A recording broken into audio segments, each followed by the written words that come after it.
بسم الله الرحمن الرحيم اقرأ باسم ربك الذي خلق الإنسان من علق اقرأ وربك الأكرم الذي علم بالقلم علم الإنسان ما لم يعلم كلا إن الإنسان ليطغى أن رآه استغنى إن إلى ربك الرجعى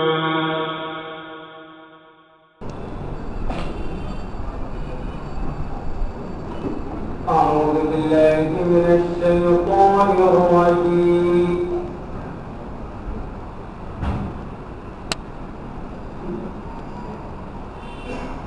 بسم الله الرحمن الرحيم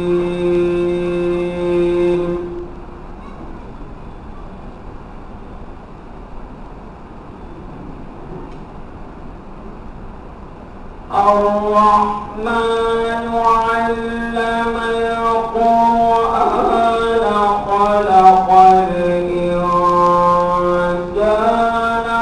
علمه البيان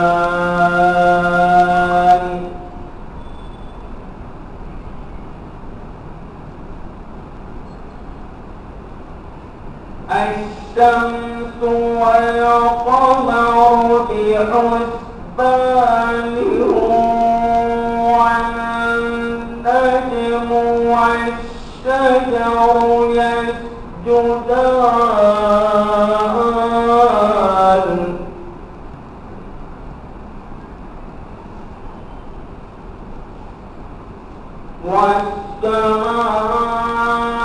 والسماء رفعها ووضع الميزان ألا تطغوا في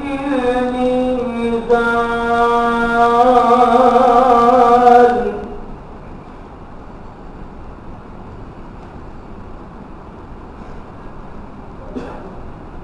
والأرض وضعها للأنام فيها فاكهة والنخل ذات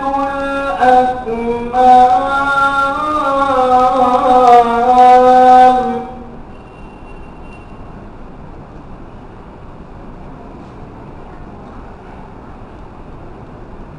والحب ذو العصف والريحان فبأي آلاء ربكما تكذبان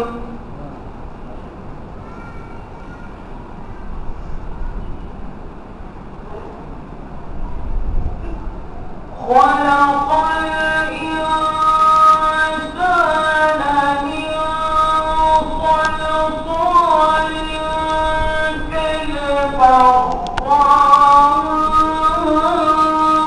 كالفخار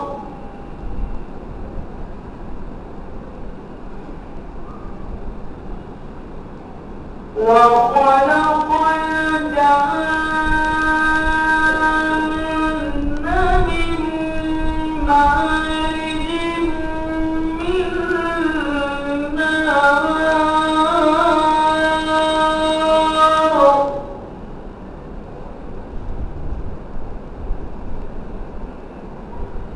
فبأي آلاء ربكما تكذبان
يخرج منهما اللؤلؤ والمرجان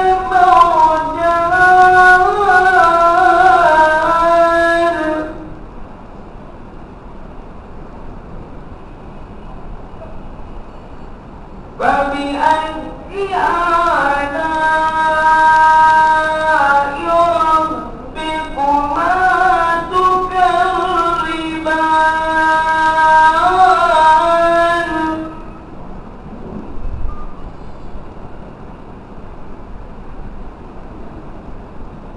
وله الجوار المنشآت في البحر كالأعلام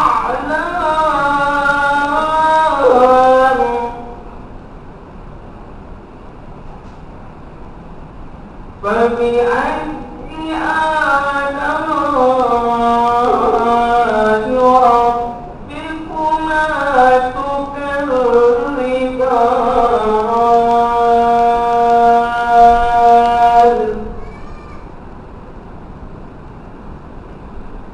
كل من عليها فان ويبقى وجه ربك ذو الجلال والإكرام فبأي آلاء ربكما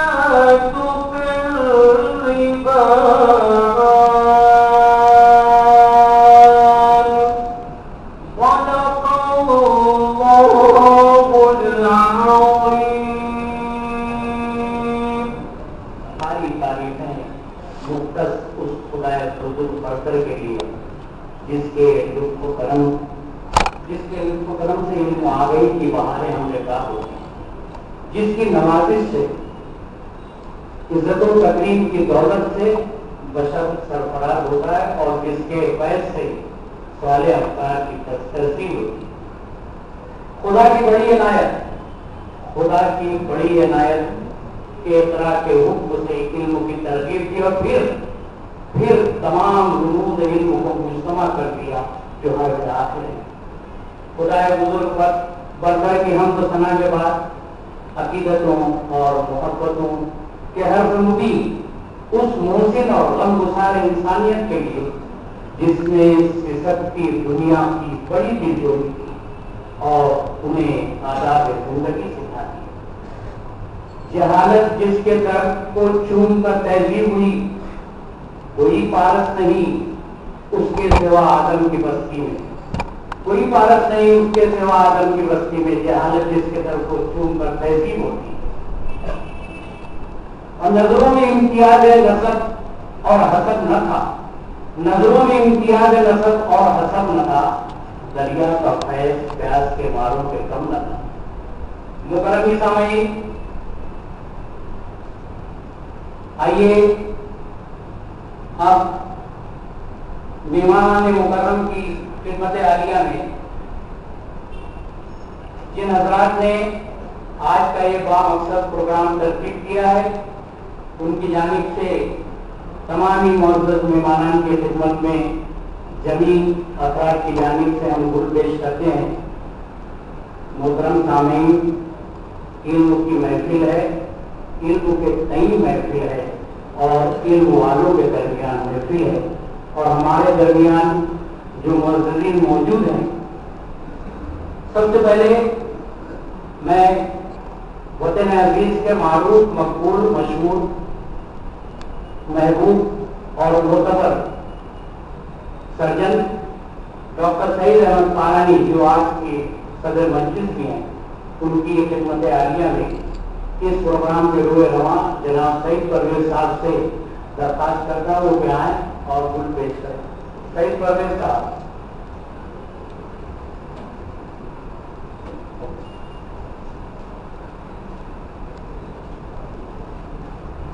ہمارے لیے بڑی مسرتوں کا مقام ہے کہ ہمارے درمیان وزیر برائے زراعت وچار منچ حکومت مہاراشٹر محترم کمال فاروقی صاحب بھی موجود ہیں میں شہر کے معروف شاعر ڈاکٹر اشفاق انجم سے درخواست کرتا ہوں کہ وہ مہمان محترم کی خدمت میں کچھ پیش کریں۔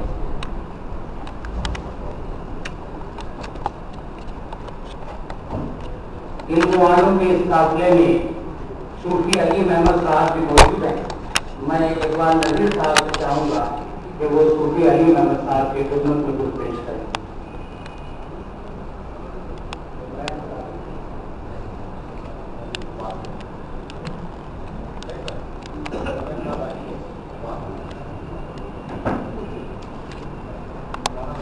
مولانا حافظ جلال الدین قاسمی صاحب جو آج کے مقرر خاص بھی ہیں، ان کی خدمت عالیہ میں میں محمد آصف صاحب اورنگ آباد ان سے درخواست کروں گا کہ وہاں آئیں اور ان کی خدمت میں کچھ پیش کریں۔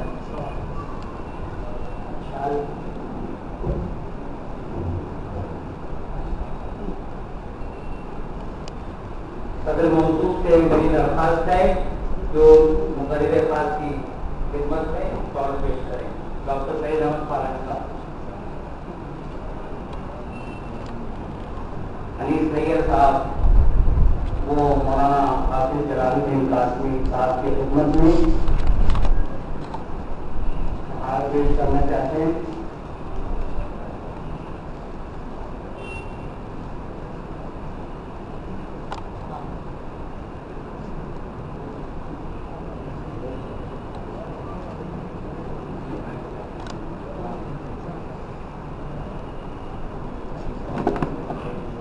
مہمانان مکرم کی خدمت عالیہ میں گل پیشی کے بعد آئیے چند تاریخی کلمات آج کے مقرر خاص محترم جلال الدین قاسمی صاحب کے تئیں۔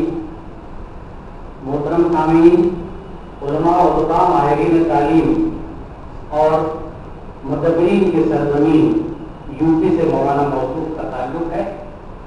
آپ نے میسور یونیورسٹی سے انگریزی ادب انگلش لٹریچر میں ایم اے کی ڈگری حاصل کی، اور اس میں کوئی دو رائے نہیں ہے کہ Maulana Jalaluddin is well کورس، well conversant and really a scholarly person in English.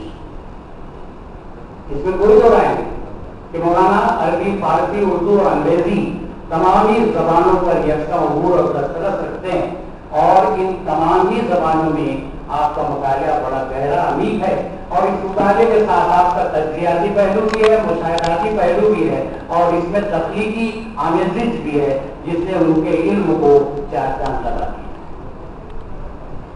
مولانا موصوف ملک اور بیرون ملک مختلف موضوعات پر بڑی پرمغز اور فکر انگیز تقاریر کرتے رہے ہیں، جس کی تمام ہی لوگوں نے بڑی پذیرائی کی۔ معزز سامعین، مولانا نے خوب علم حاصل کیا، لیکن آج وہ اس علم پہ موتی لٹا رہے ہیں۔ علم کی دولت بھی دے اور علم کا حاصل بھی دے، علم کی دولت بھی دے اور علم کا حاصل بھی دے، سورہ رحمان جیسا خوبصورت دل بھی دے۔ دھوپ کی وحشت وہی ہے، پیاس کی شدت وہی ہے، دشت غم میں حاجرہ کا جذبہ کامل بھی دے۔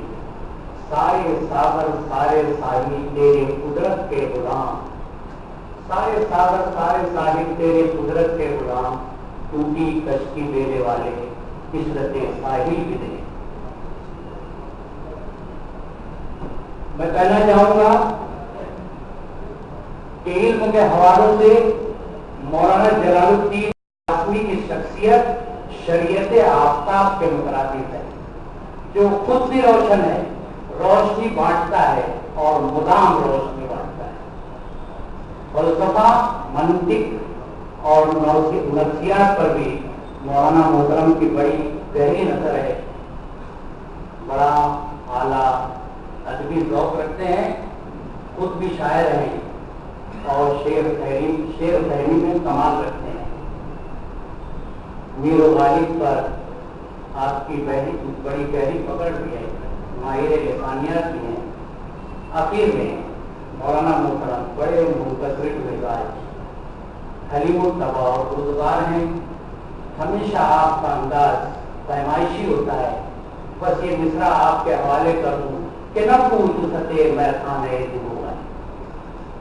آئیے اب ہم دوسرے مہمان کے تعارف کے لیے میری مراد کمال فاروقی صاحب کے تعارف کے لیے میں شہر کے معروف شاعر ڈاکٹر اشفاق علوم سے درخواست کرتا ہوں کہ وہ ہمارے دوسرے مہمان کا تعارف کریں.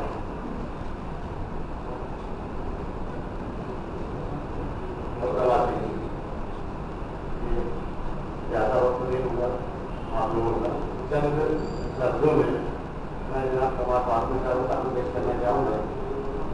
جناب کمال فاروقی صاحب صوبہ بلوچستان پنجاب اورنگ آباد سے متعلق ہیں اور آپ ان کے چہرہ نظر کو یہ دیکھ رہے ہیں کہ قوم کا ایک سچا سپاہی سمجھا جاتا ہے جو اورنگ آباد میں پہلی بار ہمارے گاؤں میں آیا اور ہمارے حکومت مہاراشٹر میں آج وچار منچ کی یونیورسٹی جو ہے آپ سے آپ میں نہایت ہی مخلص اور کام پر یقین رکھنے والے انسان ہیں اور جہاں تک قوم کا سوال ہے ہماری کوئی بھی مسئلہ ہو تو ہر وقت تنہا میں آپ کے کام کے لیے حاضر رہتے ہیں. اور میں یہ کہنا چاہوں گا ہمارے وہاں پوچھ رہے ہیں اتنی موجودگی میں کہہ رہا ہوں کہ شہر کا ہمارے کوئی توبی ملی کام ہو تو آپ بلا جھجک کمال فاروقی صاحب سے مل سکتے ہیں. میں ان کی طرف سے اجازت دے رہا ہوں.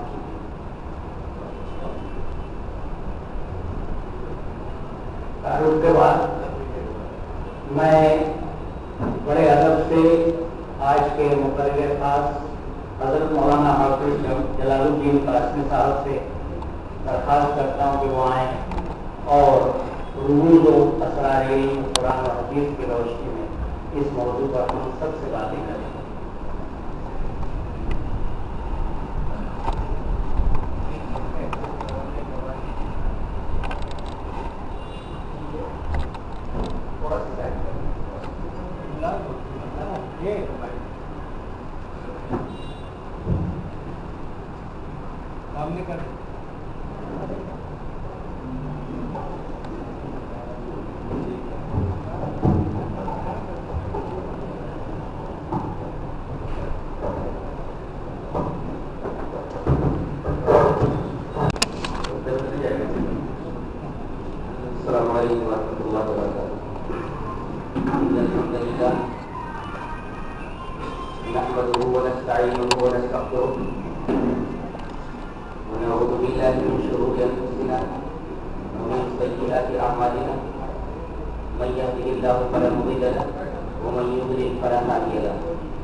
اور کارڈی اور دو باتوں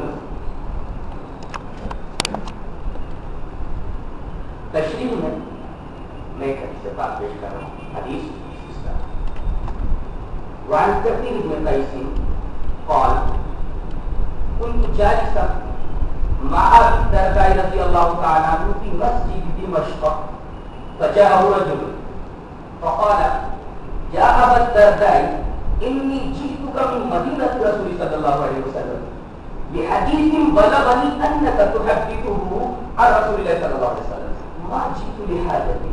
قال فاني سمعت رسول الله صلى الله عليه وسلم يقول من سلك طريقا يطلب فيه علما سلك الله به طريقا من طرق الجنه وان الملائكه تضع اجنحتها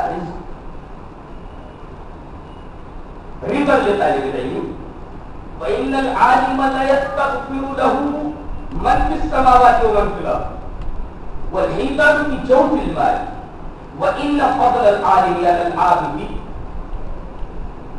كفضل القمر ليلة البدر على سائر الكواكب وإن العلماء ورثة الأنبياء وإن الأنبياء لم يورثوا دينارا ولا درهما ورثوا العلم فمن أخذه أخذ بالحق الوافر. رواه أبو داود في كتاب العلم. حضرت امام ابو داود اس پوری حدیث کو ایسے ہی کتاب العلم میں لائے.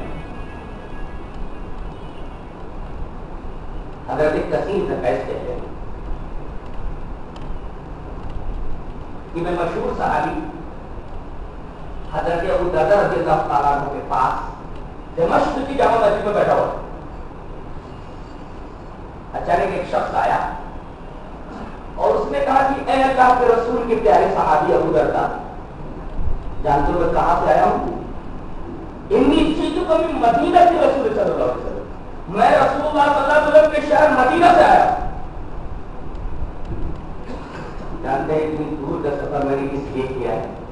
مدینہ کہاں ہے, دمشق کہاں ہے؟ جانتے ہیں میں نے یہ سفر کس لیے کیا ہے؟ لحدیث, رسول اللہ صلی اللہ علیہ وسلم کی ایک حدیث کے لیے. بلغنی, مجھے یہ بات پہنچی ہے انک تحدث عن رسول اللہ صلی اللہ علیہ وسلم, کہ وہ حدیث آپ رسول اللہ صلی اللہ علیہ وسلم کے حوالے سے بیان کرتے ہیں. تو میں وہ حدیث لینے کے لیے آیا. اللہ شوق حدیث لے گیا. ایک آدمی مدینہ سے چل کر دمشق آیا ایک حدیث کی تلاش. صحابہ کرام کو نبی کریم صلی اللہ علیہ وسلم کی حدیث کی تحقیق کا یہ شوق بتا رہا ہے کہ ان کے دلوں میں احادیث کریمہ کتنی عزت ہے. کہتے ہیں کہ وہ حدیث سنو. حضرت ابو درداء وہی بیان کر رہے ہیں فإني سمعت رسول اللہ صلی اللہ علیہ وسلم یقول, سن اے مدینے رسول سے آنے والے, میں نے رسول اللہ صلی اللہ علیہ وسلم کے فرماتے سنا ہے کہ جو آدمی کسی راستے پر چلتا ہو, مقصود طلب علم ہو, تو اللہ اس راستے کو جس پر وہ چل کر کے علم حاصل کرنا چاہتا ہے اس راستے کو جنت کا راستہ بنا دیتا ہے. وہ راستہ جنت کا راستہ بن جاتا ہے. دوسرا ٹکڑا وَإِنَّ الْمَلَائِكَةَ لَتَضَعُ أَجْنِحَتَهَا رِضًا لِطَالِبِ الْعِلْمِ, اور ملائکہ اپنے بازو علم کی تلاش کرنے والے کے نیچے بچھائے, اس پر چلتا ہوا جائے. تیسرا ٹکڑا وَإِنَّ الْعَالِمَ يَسْتَغْفِرُ لَهُ مَنْ فِي السَّمَاوَاتِ وَمَنْ فِي الْأَرْضِ, اور عالم کے لیے اس کائنات کی ہر شے دعا استغفار کرتی ہے کہ اللہ سے بخش. یہاں تک کہ والحیتان فی جوف الماء, حوت کا مطلب ہوتا مچھلی, حیتان والحیتان فی جوف الماء, پانی کے اندر مچھلیاں بھی دعا کرتی ہیں کہ اللہ عالم کو بخش. اگر اسے کوئی دعا نہیں تو فرمایا گیا وَإِنَّ فَضْلَ الْعَالِمِ عَلَى الْعَابِدِ كَفَضْلِ الْقَمَرِ لَيْلَةَ الْبَدْرِ عَلَى سَائِرِ الْكَوَاكِبِ, کہ ایک عالم کی فضیلت ایک پرہیزگار ایک عابد کی وہ ویسے ہی ہے جیسے قمر کی فضیلت, وہ بھی قمر کہتا ہے 14ویں رات کا, 14ویں رات کے چاند کی فضیلت تمام ستاروں کو کرتا ہے. اور آخری ٹکڑا علماء انبیاء کے وارث ہوتے ہیں. آخری ٹکڑا کہ انبیاء کرام جب اس دنیا سے تشریف لے جاتے ہیں موت کی آغوش میں چلے جاتے تو وہ وراثت میں درہم و دینار نہیں چھوڑتے عام لوگوں کی طرح، وہ ورثے میں علم چھوڑتے ہیں، اور اس علم کے جو حاملین ہوتے ہیں وہ وارث کر دیا جائے نوارث کر دیا جائے۔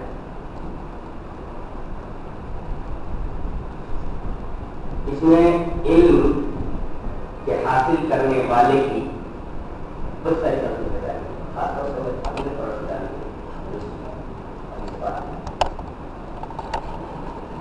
یہاں عابد اور عالم دونوں کا تفاوت کیا ہے؟ ظاہر ہے دونوں زمین اور آسمان کا فرق ہے، ایک کے پاس نور ہے اور ایک کے پاس نور نہیں۔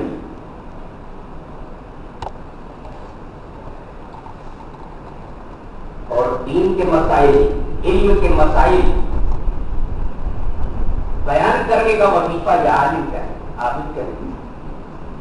اور اگر کوئی آدمی دائرے کار سے نکلتا ہے، عالم سے مسئلے دین نہ پوچھ کر کے کہیں اور پوچھتا ہے، تو یہ اپنے آپ کو بھی مصیبت میں ڈالتا ہے اور جس سے پوچھ رہا ہے مسئول کو بھی مصیبت میں ڈالتا ہے۔ دلیل اس طرح وعن ابي سعيد الخدري رضي الله تعالى عنه ان نبي الله صلى الله عليه وسلم قال كان في من كان قبل رجل قتل 99 نفسا فسأل عن اعلم اهل الارض فدل على راهب فاتاه فقال انه قتل 99 نفسا فهل توبه فقال لا فقتلهم فكمل به 100 ثم سأل عن اعلم اهل الارض فدل على رجل عالم فقال انه قتل 100 نفس فهل توبه فقال نعم ومن يقول بينه وبين التوبه انطلق الى ارض كذا وكذا فان بها اناس يعبدون الله فاعبد الله معهم ولا ترجع الى ارض فانها ارض سوء فانطلق حتى اذا نصف الطريق اتاه الموت فاختصمت فيه ملائكه الرحمه وملائكه العذاب فقالت ملائكه الرحمه انه فقالت ملائكة الرحمة جاء تائبا مقبلا بقلبه إلى الله وقالت ملائكة العذاب إنه لم يعمل خير قط فأتاهم ملك في سورة آدمي فجعلوه بينهم فقال قيسوا ما بين الأرضين فإلى أيتهما كان أدنى فولوا فقاسوا فوجدوه أدنى إلى الأرض التي أراد فقبضته ملائكة الرحمة قال قتادته فقال الحسن ذكر لنا أنه لما أتاه الموت نأى بصدره رواه مسلم في كتاب التوبة حضرت امام مسلم سبھی سے بات ویسے کتاب التوبہ میں ہے جہاں توبہ کر رہا ہے کہ حدیث میں ایمان کسی طرح معنی کی ہوئی اور پہلی کہتے ہیں اس کتے کا بات نہیں۔ حضرت ابو سعید خدری فرماتے ہیں کہ نبی کریم صلی اللہ علیہ وسلم نے ارشاد فرمایا کہ تم سے پہلے زمانے میں ایک آدمی ایسا تھا جس نے 99 قتل کیے، he has killed 99 persons، 99 آدمیوں کو قتل کیا تھا۔ ایک آدمی سے اس نے پوچھا کہ دنیا میں جو سب سے بڑا عالم ہو مجھے اس کی طرف رہنمائی کرو، مجھ سے ایک مسئلہ پوچھا چلا بجائے عالم کے عابد کی طرف بھیج دیا گیا بدل راہب۔ اس نے کہا تھا مجھے عالم کے پاس بھیجو، لوگوں نے عابد کے پاس بھیج دیا بدل راہب، بیچارہ دنیا سے کٹ کر کے عبادت میں مشغول تھا، راہب تھا پادری تھا۔ کہا کہ حضرت ایک مسئلہ پوچھنے کے لیے آیا، حضرت یہ نہیں کہا کہ بھائی مسئلہ میرا وظیفہ نہیں، کبھی یہ پوچھو کہا کہ میں نے 99 قتل کیے ہیں معلوم من توبہ اب بھی اللہ تبارک و تعالیٰ کی رحمت کا دروازہ میرے کھلا ہوا ہے۔ کہا کہ اتنا منحوس تجھے دیکھ کر مجھے شرم آ رہی، چلا گیا یہاں سے تیرے لیے اللہ کی رحمت کا دروازہ بند ہو چکا ہے، کہا کہ اچھا بند ہو چکا ہے تو میں تجھے بھی قتل کر دیتا ہوں۔ فقط آلو پکم والا بھی لیا تھا 100 کی عدد پوری کر دی، 100 ہو گئے۔ ثم سأل عن عالم يحكم عالم بات جو سب سے بڑا عالم اب صحیح مقام پر اسے بھیجا گیا فدل على رجل عالم، عالم کے پاس آیا کہا کہ حضرت ایسا ہے کہ مسئلہ پوچھنے کے لیے آیا ہوں، پہلے 99 قتل کیے تھے، ایک اور قتل کر کے آیا، 100 کی عدد میں نے پوری کر لی ہے، پوچھنا یہ ہے کہ اتنا بڑا گناہ کرنے کے بعد کیا اب پھر میرے لیے توبہ کا دروازہ کھلا ہوا ہے؟ اللہ کی رحمت مجھے اپنی آواز میں لینے کے لیے تیار ہے یا نہیں؟ پتا لگا مایوس کیوں ہوتا ہے؟ توبہ کا دروازہ کے لیے ہوتا ہے۔ پتا نعم ومن يحول بينه وبين التوبہ، ارے تیرے درمیان اور توبہ کے درمیان کون سی چیز ہے؟ توبہ کا دروازہ کے لیے کھلا ہے، لیکن ایک بات ہے تو جہاں رہ رہا ہے نا وہ اچھے لوگوں کی بستی نہیں ہے، اس وقت سے نکل جائے ان طریق الارض کا لو کرا فلا سرزمین میں چلا جا فإن بها أناس يعبدون الله وہاں کچھ ایسے لوگ ہیں اللہ کی عبادت مشہور تعبد اللہ معه ان کی عبادت کرا جائے ولا ترجع إلى أرضك اپنی زمین کی طرف مت لوٹ تو فإنها أرض سوء وہ بری زمین ہے اس کا مطلب یہ ہوا کہ صحبت کا بہت برا اثر پڑتا ہے بات یہ ہے وہ بولا ہے کیا کیا کہتا ہے گلے خوشبو یہ درہم معمولوں سے رسید از دست محبوب بدستم بدوکم کم کی مشکی یا عبیری کہ از پورے تلاوے بے تو مستم گفتا منگلے ناچی پودم ولیکن مدت باب نشستم جمالے ہم نشی در میں نکر کر مگر میں منو مرخا کرتی نستم ساتھی کہتے ہیں کہ میں اپنے دوست کے آگیا مجھے نہانے کی ضرورت اب آج کل ایسے سوفسٹی کہتے سافٹ ٹائم نئے نئے جس میں صابن نکلے ہوئے اس میں نہانے کے لیے مجھے مٹی ہی دیکھی جب میں غسل خانے میں آیا میں نے پانی بدن میں ڈالنے کے بعد مٹی کا بدن پر ملنی شروع کی تو مٹی سے خوشبو آ گئی مٹی سے خوشبو بدو گفتم مشکی آبی کہ تم مشکل آبی ہے کہ اب پورے قلعے میں تم مستم کہ میں تیری قلعے خوشبو سے مست ہو گیا مٹی خوشبو ڈال گئی بہتا من گلے کا چیز بودم وہ لیکن مدت باب نشستم میں تو ایک ناچیز مٹی تھی مگر برسوں ایک پھول کے ساتھ لیکن مدت باب نشستم ایک مدت پھول کے ساتھ جمال ہم نشین در مدد کر کر وہ پھر میں مرد اپنے کیا تب میرے ہم نشین کے جمال نے میرے اندر کر دیا ورنہ وہ مٹی کی ہوتی ہو اس کا مطلب ہوا کہ صحبت بد آدمی کے اوپر برا اثر ڈالتی ہے صحبت صالح آدمی کے اوپر کہنا یہ ہے کہ عالم کا دائرے کا الگ ہے عابد کا دائرے کا الگ ہے مسئلہ غلط بیان کیا گیا یہ آدمی اللہ کی رحمت سے مایوس ہو جاتا تو کیا ہوتا اس نے تو اسے اللہ کی رحمت سے مایوس کر دیا اور دوسرے اپنے لیے خطرہ اس نے پیدا کر لیا مارا گیا لیکن وظیفہ نہیں کر سکتا اپنے دائرے کا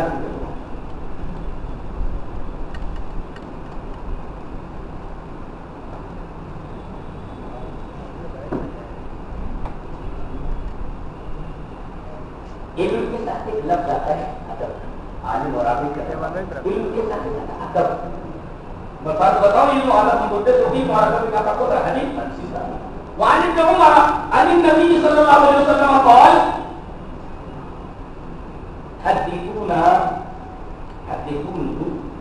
عن ابن عمر عن النبي صلى الله عليه وسلم قال ان من الشجر شجرة لا يسقط ورقها وانها مثل المسلم فوقع الناس في شجر البوادي قال عبد الله فوقع في نفسي ان النخل ثم قالوا يا رسول الله حدث ثم قالوا حدثنا يا رسول الله قال هي النخل رواه البخاري في كتابه حضرت امام بخاری صحیح سے پاک سے کتاب میں ملا ہے حضرت عمر جو حضرت عمر بہت چھوٹے تھے اس مجلس میں موجود تھے اور وہی روایت کے راوی کہتے ہیں کہ نبی کریم صلی اللہ علیہ وسلم نے ہم لوگوں سے مخاطب کر کے فرمایا یہ بتاؤ وہ کون سا درخت ہے جس کا پتا زمین پر نہیں گرتا لا يسقط ورقها ان من الشجر شجرة لا يسقط ورقها ایک درخت ایسا ہوگا جس کا پتا زمین پر نہیں گرتا اور ایک خصوصیت اس کی اور بھی ہے وانها مثل المسلم و مسلمان کی طرح ہوتا ہے تو بتاؤ کون سا درخت ہے حضرت عبداللہ ابن عمر فرماتے ہیں کہ اس وقت میں چھوٹا تھا بچہ تھا اکابر موجود تھے حضرت ابو بکر موجود ہے حضرت عمر موجود ہے عثمان غنی موجود ہے اکابر صحابہ موجود ہیں لوگوں کے ذہن چلے گئے جنگلات کے اشجار کی طرف فوقع الناس في شجر البوادي بادی کی جمع بواد جنگلات کے اشجار کی طرف چلے گئے بڑا درخت ہو سکتا بڑا درخت ہو سکتا بڑا درخت اس کا پتا نہیں گرتا اور مسلمان کی طرح ہوتا لیکن مجھے علم تھا میں بتا سکتا تھا کہ وہ کھجور کا درخت لیکن میں چونکہ سب سے چھوٹا تھا ادب نے مجھے اجازت نہیں دی کہ اکابر کی موجودگی میں سوال کا جواب دوں فوقع في نفسي ان النخل لیکن وہ خاموش رہا ثم قالوا حدثنا ما جاء رسول اللہ صلی اللہ علیہ وسلم آپ جو فرما دیجیے کون سا درخت ہے فرمایا کہ وہ درخت جو علم ہے ادب حدیث بات میں آپ نے چیز اور سے دیکھی ایک درخت ہوتا ہے جس کا پتا نہیں گرتا اور وہ مسلمان کی طرف ہے. نبی کریم صلی اللہ علیہ وسلم نے اس درخت کو مسلمان سے تشبیہ کی. آخر کھجور کے درخت میں کون سی بات اور کیجیے تو یہ درخت واحد درخت ہے دنیا کا کہ اس کا کوئی بھی جز غیر نافع نہیں، نفع بخشی ہوتا ہے. اس کی پتیاں یہ کھینچی کے کام میں آ جاتی ہیں، روپ وغیرہ بنانے کے لیے، چھت وغیرہ بنانے کے لیے. اسی طرح اس کا جو تنا ہوتا ہے وہ شہتیلی کے لیے، پلر وغیرہ کے لیے، ستون کے لیے استعمال کیا جا سکتا ہے. اور اس کا جو پھل ہے وہ غذا کے طور پر بھی استعمال کیا جا سکتا ہے اور ایز اے گڈ بیوریج بہترین مشروب کے طور پر بھی استعمال کیا جا سکتا ہے. تو غذا کے طور پر بھی استعمال کیا جا سکتا ہے، مشروب کے طور پر بھی استعمال کیا جا سکتا ہے، کھانا بھی ہے، پانی بھی ہے. اور یہ واحد درخت ہے دنیا کا کہ اس کا پتا زمین پر نہیں گرتا. اور اس کی مثال مسلمان کی طرح اشارہ کی بات کی طرف ہے کہ مسلمان تو ایسا ہوتا ہے کہ اس کی ہر عطا نافع ہوتی ہے، اس کی کوئی عطا غیر نافع ہو ہی نہیں سکتی. وہ جہاں رہے نفع ہی پہنچ جاتا ہے. بتائیے چلا کہ مسلمان وہ ہوتا ہے جس کی ذات سے خود اس کو فائدہ پہنچے، پڑوسی کو فائدہ پہنچے، جس معاشرے میں معاشرے کو فائدہ پہنچے، جس شہر میں شہر کو فائدہ پہنچے، جس ملک میں ہو ملک کو فائدہ پہنچائے. بتائیے نبی کریم صلی اللہ علیہ وسلم نے تو مسلمان کی مثال کھجور سے دی ہے. حیرت کی بات تو یہ ہے کہ انہیں ٹیررسٹ کیوں کہا جاتا ہے، دہشت گرد کیوں کہا جاتا ہے، جب ان کی مثال کھجور کے درخت کی ہے جس کا ہر جز نافع ہوتا ہے. یہی ایک نقطہ اور بھی نکلا. بعض لوگ کہتے ہیں کہ علم کی دو قسمیں ہیں، دینی اور دنیاوی. یہ تقسیم میں صحیح نہیں سمجھتا.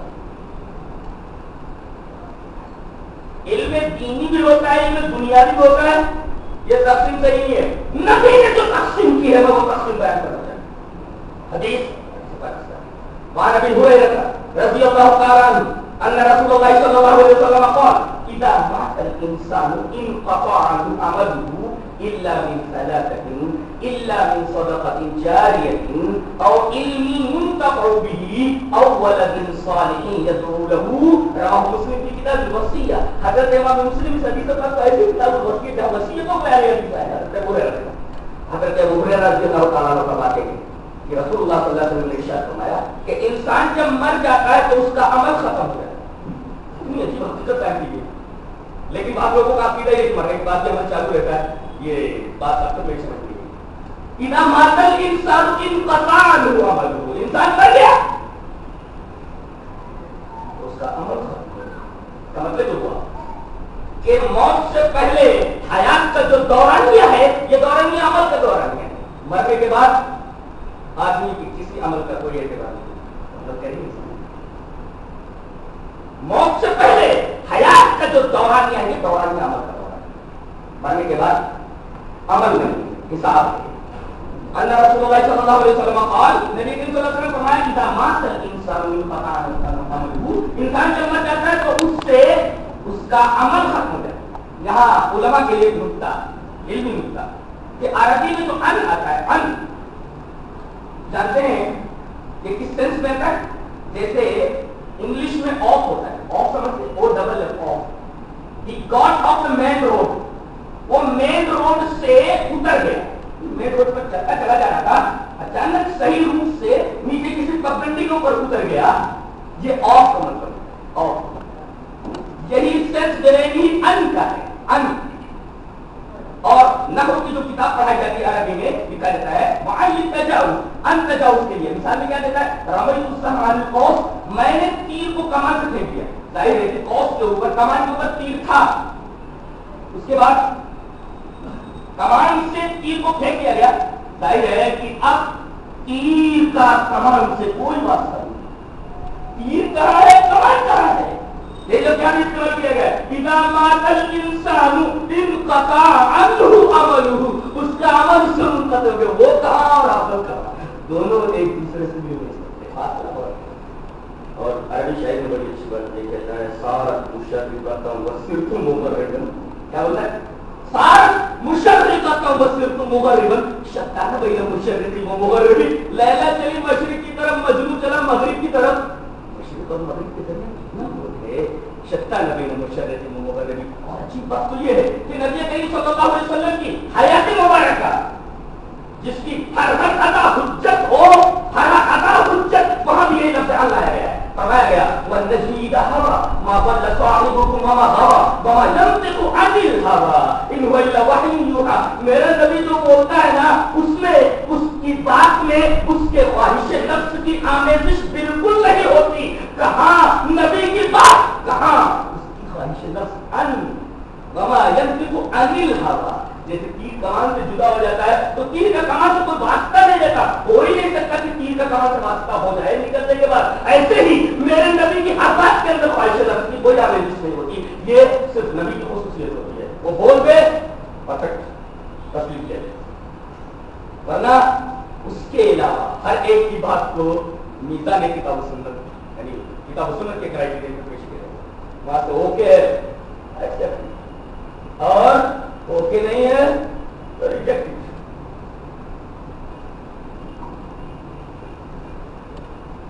ابھی کے بعد انسان جب مر جاتا ہے تو اس کا عمل انہو سنتا ہے، مگر تین چیزوں کا کام کرنے کے بعد بھی پہنچا رہتا ہے. سودا پاتی جا رہی ہے، بنوا دیا، اسپتال بنوا دیا، سرائے بنا دیا. جب تک لوگ اس سے فائدہ اٹھاتے رہتے ہیں ہمارے پاس اس کا سوال سنتا ہے. اور علمی منتفی، ایسا علم جس سے فائدہ اٹھایا جاتا ہے. نبی نے وہ تقسیم کر دی حدیث پاک میں جو پرفیکٹ حدیث ہے. اس روایت پر تو کوئی جرا ہی نہیں، لیکن مسلم کی روایت ہے، سندوں پر کوئی جرا ہی نہیں، پرفیکٹ حدیث ہے. کہا کہ ایسا علم چھوڑ کر چلا جائے جس سے لوگ فائدہ اٹھائیں. تو نبی کا سنتا ہے. آخری ٹکڑا یا نیک لڑکا چھوٹے مسلم کو ہے. ہمیں یہ کمیٹل یہ بیچ والا جو مقولہ ہے نبی صلی اللہ علیہ وسلم کا، اس پوائنٹ پر رہنا چاہیے. نبی صلی اللہ علیہ وسلم نے فرمایا کہ علم کی دو قسمیں ہیں، ایک علم نافع، ایک علم غیر نافع. علم دین اور دنیا نہیں، بلکہ جو بھی علم نفع پہنچائے وہ آدمی ہے. بایولوجی پڑھے اس لیے کچھ ڈاکٹر پڑھیں، فزکس پڑھے، کیمسٹری پڑھے، جغرافی پڑھے، یہ ساری چیزیں علم نافع کے دائرے میں آ گئی. جس سے انسانیت کو فائدہ ہو وہ علم نافع ہے اور اس سے حاصل کرنا فرض ہے. اس لیے کہ تقسیم نبی صلی اللہ علیہ وسلم کی تقسیم سے اور علمی ينتفع. ایک عجیب و غریب بات ہوتا ہوں، پہلے آتے کہیں وقت سورہ نحل بہت عجیب و غریب استدلال کرنے جا رہا ہوں. انزل من السماء ماء فسالت أودية بقدرها فاحتمل السيل زبدا رابيا ومما يوقدون عليه في النار ابتغاء حلية أو متاع زبد مثله فأما الزبد فيذهب جفاء وأما ما ينفع الناس فيمكث في الأرض كذلك يضرب الله الحق والباطل. اللہ تبارک و تعالی ارشاد فرماتا ہے کہ آسمان سے پانی برسا، وادیوں میں پانی آیا، وادیاں اپنے اپنے ظرف کے مطابق أودية بقدرها according to his measures اپنے اپنے استطاعت اور اپنے اپنے ظرف کے مطابق وادیاں پانیوں کو لے کر چلی. پانی کے ساتھ جھاگ بھی رہتا ہے، جھاگ اوپر رہتا ہے. یہ تمثیل کی اور اللہ تبارک تعالیٰ نے فرمایا اسی طرح اللہ کا اور باطل کی مثال بیان ہے. دو مثال بیان کی. ان دو مثالوں سے کائنات کا مزاج معلوم ہوتا ہے، نیچر کا مزاج معلوم ہوتا ہے. وہ یہ کہ کائنات، فطرت اور نیچر یہ نافع کو باقی رکھتی ہے، غیر نافع کو چھاٹ دیتی ہے. باقی رہنا ہے تو نافع بنو، غیر نافع ہوئے تو فطرت کو چھاٹ دیتی ہے. یاد رکھا ہے یہ کائنات کا مزاج ہے جو ان دونوں مثالوں کو بیان کیا گیا. فرمایا گیا فَأَمَّا الزَّبَدُ فَيَذْهَبُ جُفَاءً. دو چیزیں نظر آتی ہیں، پانی ایک چھاٹ. اب دیکھو دونوں اچھی بات ہے کیا تمثیل ہے. تمثیل انسان کی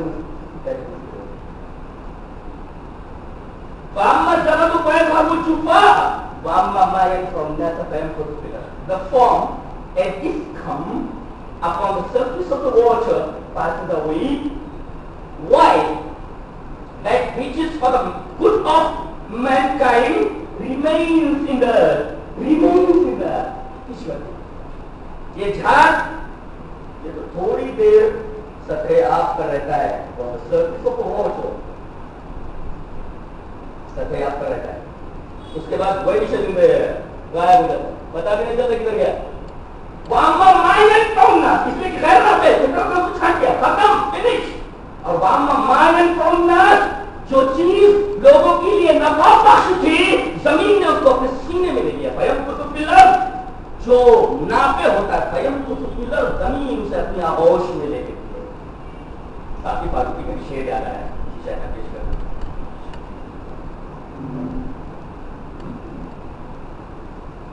ہم وہ سدائے آپ جو مٹی میں جذب ہے. قرآن کی ساتھ کے حوالے سے ساتھی کا شعر. ہم وہ سدائے آپ جو مٹی میں جذب ہے. اچھا ہے آپ شاید نظمہ نہیں ہوئے. ہم وہ سدائے آپ جو مٹی میں جذب ہے. اچھا ہے آپ شاید نظمہ نہیں ہوئے. آپ دیکھ رہے ہیں اس طرح سے دے گا کہ آگ اور پانی کے ساتھ مجھے تو نظر آ رہا ہے کیسکیٹ گر رہا ہے. اب شاید گر رہا ہے کہہ رہا ہے کہ حرکت کے تحرک ہے لیکن تحرک کے ساتھ جمود بھی تو ہے. میں کیا کہہ رہا ہوں سمجھ نہیں آ رہا ہے. آپ شاید گر رہا ہے حرکت ہے کہ نہیں تحرک موجود ہے کہ نہیں لیکن اس کے ساتھ اس کا جو مونوٹونس میلر ہے جب سائنس کا جو انداز ہے تو جمود کی طرف اشارہ کرے تو جتنا ہے کہ نہیں. کہتا ہے آپ شاید نہیں کرنا چاہتے. ہم وہ سدایا جو مٹی میں جذب ہے. اچھا ہے آپ شاید کا نظمہ نہیں ہوئے. بام مطلب ادو بیٹھ کر جھپا بام ماما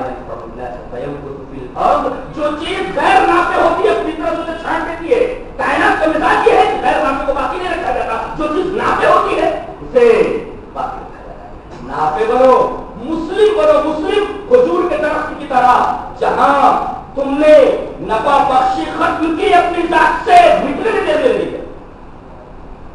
آج کہتے ہیں ہم کو فلاں لوگوں سے تکلیف ہے فلاں تنظیم سے ہمیں تکلیف ہے.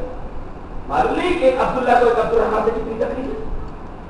آپ نے دیکھا نہیں عجیب ہے یہ بات کہ کہتے ہیں کہ صرف عقیدہ کافی ہے. یہ کس نے کہا صرف عقیدہ سے بچ جائے گا؟ اگر آدمی یہ کہتا ہے کہ صرف عقیدہ کافی ہے, آدمی یہ کہے کہ نماز کافی ہے, آدمی یہ کہے کہ زکات کافی ہے اور جہنم میں نہیں جائے گا, غلط عقیدہ ہے اس کا. نبی کریم صلی اللہ علیہ وسلم کی حدیث کے خلاف عقیدہ ہے. دلیل یہ جو یہ ہے.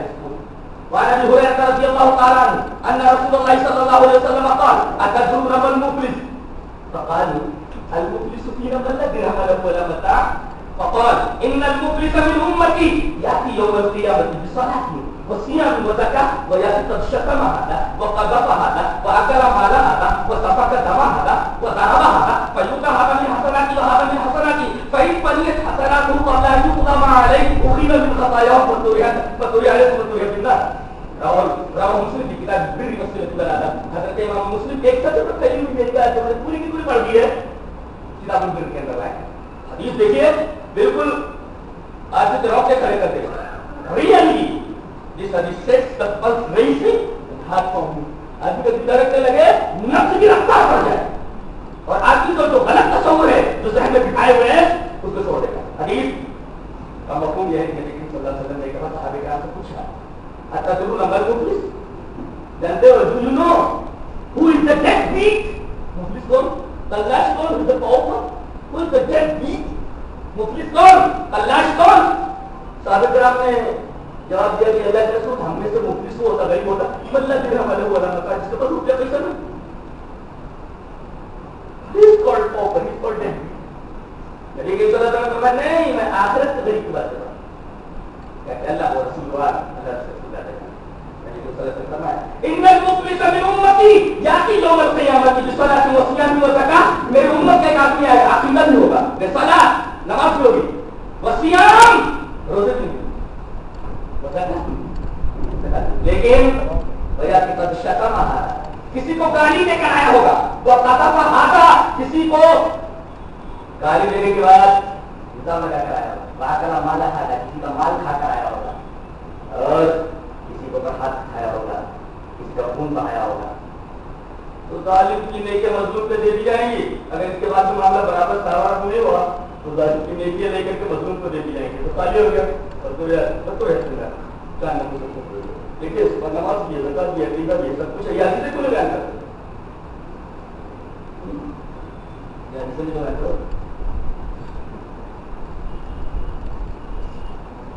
تو نافع بنو، نافع ذات کے لیے، معاشرے کے لیے، اپنے گاؤں کے لیے، اپنے دیش کے لیے نافع بنو، نافع بن جاؤ.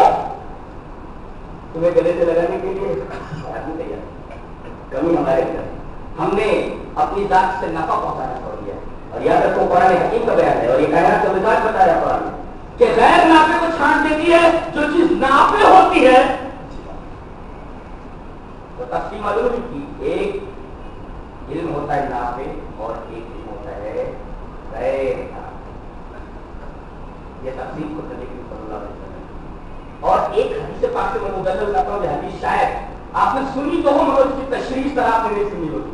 اس سے جس کو ہم علم دنیا کہتے ہیں اس کا ثبوت بھی ملتا ہے، جسے میں علم نافع سے تعبیر کرتا ہوں. حدیث وعن الشفاء رضی اللہ تعالی عنہ قالت دخل علي النبي صلى الله عليه وسلم وانا عند حفصه فقال لي الا تعلمين هذه رقيه النمله كما علمتني الكتاب. رواه ابو داود في كتاب الطب. حضرت امام ابو داود اس حدیث کا کوئی کتاب الطب میں ہے جہاں ڈاکٹری کا بیان ہے، طب کا بیان ہے. نبی کریم صلی اللہ علیہ وسلم نے طب بیان کیا. وہ حدیث میں حضرت شفا کہتے ہیں کہ میں ایک دفعہ نبی کریم صلی اللہ علیہ وسلم کے گھر آئی اور آپ کی جو زوجہ محترمہ ہے حضرت حفصہ ان کے پاس آ کر بیٹھ گئی. اتنے میں نبی کریم صلی اللہ علیہ وسلم آئے، مجھے دیکھ کر کہنے لگے ارے شفا تم کہا اللہ کے رسول ابھی آئی. کہا کہ ایسا کیوں نہیں کرتی کہ جیسا میری بیوی کو تم نے حفصہ کو لکھنا سکھا دیا ہے، کما علمتنی الکتاب، لکھنا سکھا دیا ہے تو نملہ کا منتر کیوں نہیں سکھا دیتی. دیکھیں نملہ کا منتر، چیونٹی کا نملہ چیونٹی کا منتر، چیونٹی کا منتر کیا ہوتا ہے؟ یعنی اگر چیونٹی کاٹنے کا منتر پڑھا جائے، ایک مولوی صاحب اس کی تشریح ایسے ہی کر رہے تھے. ایک مولوی سے پوچھا گیا، ایک صاحب اٹھ کر کے سوال کیا، سوال کرنا کا پوچھو، کہا کہ شعر کے بارے میں آپ کا کیا خیال ہے؟ بولے بہت آسان سوال ہے، سوالات مت کیے کرو. ظاہر ہے کہ شعر پوچھنے سے افضل ہوتا ہے. وہ بیٹھ کے شعر کے بارے میں پوچھ رہا،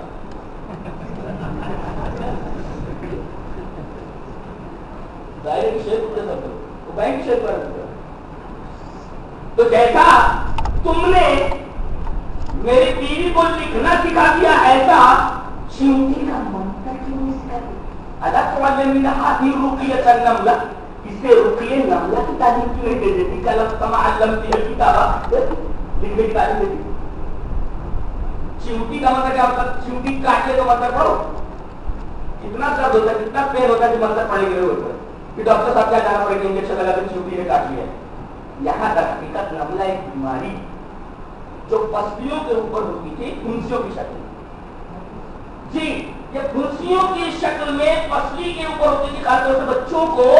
اور پین اس طریقے سے ہوتا تھا جیسے ہر پھنسی کے اندر ہزاروں چیونٹیاں کرتی. یہ نملہ بیماری، رقیۃ النملہ. اور یہ ایک منتر پڑھتی تھی اور پڑھنے کے بعد وہ بیماری دور ہو جاتی تھی.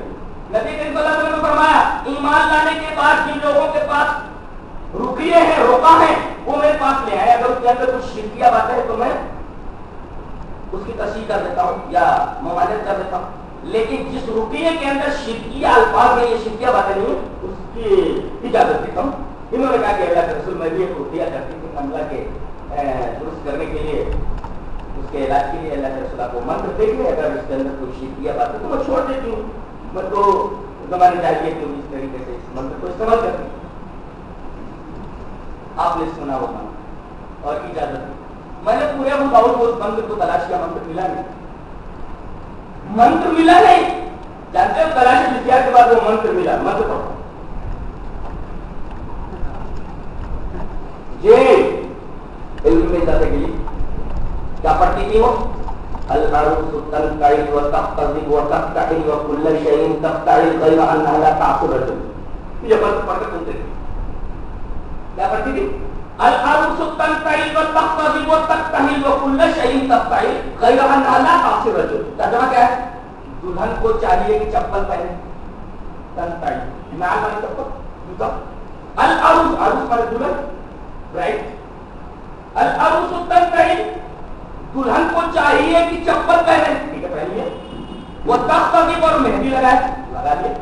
وہ تقتحل اور سرما لگائے، لگا لیے. شيء تفتعل ہر چیز کرے غیر انہا لا تعصی رجل اپنے شوہر کی نافرمانی نہ کرے. شوہر نامدار کی تو بن گئی. یہ مطلب عورتوں کو سکھانا چاہیے, پڑھ کر کے سنانا چاہیے. تو قالت عائشہ الارض تنتهي وتقترب وتنتهي وكل شيء تفتعل غیر انہا لا تعصی رجل. دلہن کو چاہیے کہ چپل پہنے, دلہن کو چاہیے کہ وہ مہندی لگائے, دلہن کو چاہیے کہ وہ سرما لگائے, ہر کام کرے مگر شوہر کی نافرمانی نہ کرے. یہ رقیہ تھا, یہ منتر تھا. یہ منتر پڑھ کر کے جب نملہ بیماری کو بڑی بات کرتی کیا کرتے شبا بیماری ہو جاتی. سوال یہ ہے کہ یہ جو منتر ہے یہ دین ہے, دنیا ہے, لیکن نافع ہے. دین تو ہے, دنیا ہے. ڈاکٹری سے اس کا تعلق, علاج سے اس کا تعلق ہے. نبی کریم صلی اللہ علیہ وسلم نے اس کی اجازت کی, حدیث بن گئی. اس لیے کہ نبی جس چیز کی اجازت ہے حدیث ہے وہ. یہاں بھی واضح طور پر یہ معلوم ہوا کہ جس کو ہم علم دنیا کہتے ہیں اگر وہ نافع ہے تو اس حدیث کی شرح کو سامنے رکھتے ہوئے آپ نے اس سے فیصلہ کیا جا سکتا ہے. لیکن اس میں علم دنیا نہیں نافع وغیرہ اور بہت ساری روایتیں اور بہت ساری احادیث ثبوت کے طور پر پیش ہے.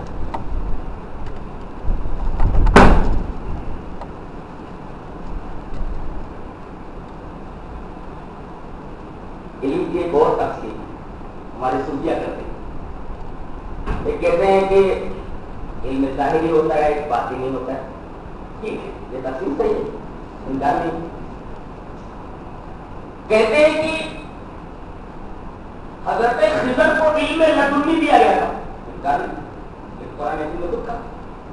آئیے میں بتاؤں کہ علم لدنی کیا ہوتا ہے.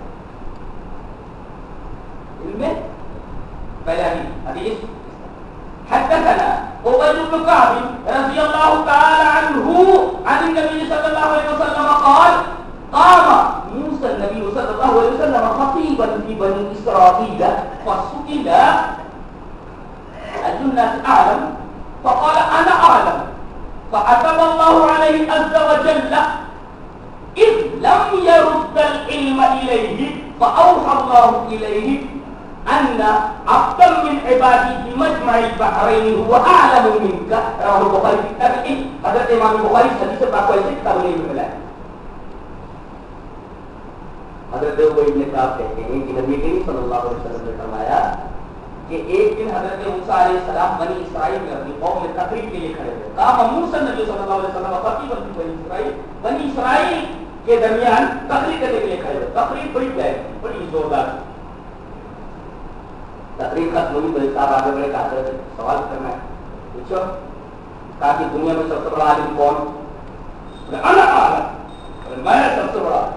دیکھیں انہوں نے کہا میں سب سے بڑا عالم. میں بتانا چاہتا ہوں علم لدنی کسے کہتے ہیں. قرآن حکیم نے علم لدنی کو اوپر کیا تفسیر کیا وہ بیان کرنا چاہتا. انہوں نے کہا, ان سے پوچھا گیا کہ سب سے بڑا عالم کون؟ ای الناس اکبر, ای الناس اعلم. سب سے بڑا عالم کون؟ انا اعلم, میں سب سے بڑا عالم. اللہ تبارک و تعالیٰ کو ان کی ادا بہت بری لگی. فَأَتَبَ اللَّهُ عَلَيْهِ عَزَّ وَجَلَّ. اللہ تبارک و تعالیٰ نے ان کے اوپر عتاب کیا. اس لیے عتاب کیوں ہوا مجھے بتائیے, کس کے ذریعے؟ اِذْ لَمْ يَرُدَّ الْعِلْمَ إِلَيْهِ, اس لیے کہ انہوں نے علم کو اللہ کی طرف نہیں پھیرا, علم کی نسبت اپنی طرف کر دی. یہ غلطی. اِذْ لَمْ يَرُدَّ الْعِلْمَ إِلَيْهِ, علم کو اللہ کی طرف انہوں نے نہیں لوٹایا. انہوں نے کہہ دیا کہ میں سب سے بڑا عالم. علم کی نسبت اپنی طرف کرتی, اس پر گرفت ہوئی. فَأَوْحَى اللَّهُ إِلَيْهِ, اللہ نے ان کی طرف وہی کہا کہ تو کہتا ہے سب سے بڑا عالم ہے. ان عبدا من عبادی بمجمع البحرین هو اعلم منك. میرا ایک بندہ مجمع البحرین, دو دریاؤں کے سنگم پہ رہتا ہے, خضر نام ہے اس کا, تجھ سے بڑا عالم ہے. جان لے, یہ معلوم ہو جاتا ہے کہ علم کی حقیقت کیا ہے, اس سے بڑا عالم ہے. اور فرمایا ایسے میرے بندے بہت سارے ہیں, ایک بندے کی طرف بتا رہا ہوں. کیا ان عبدا من عبادی, میرے بندے بہت ہیں, ایک بندے کے بارے میں کہتا ہوں.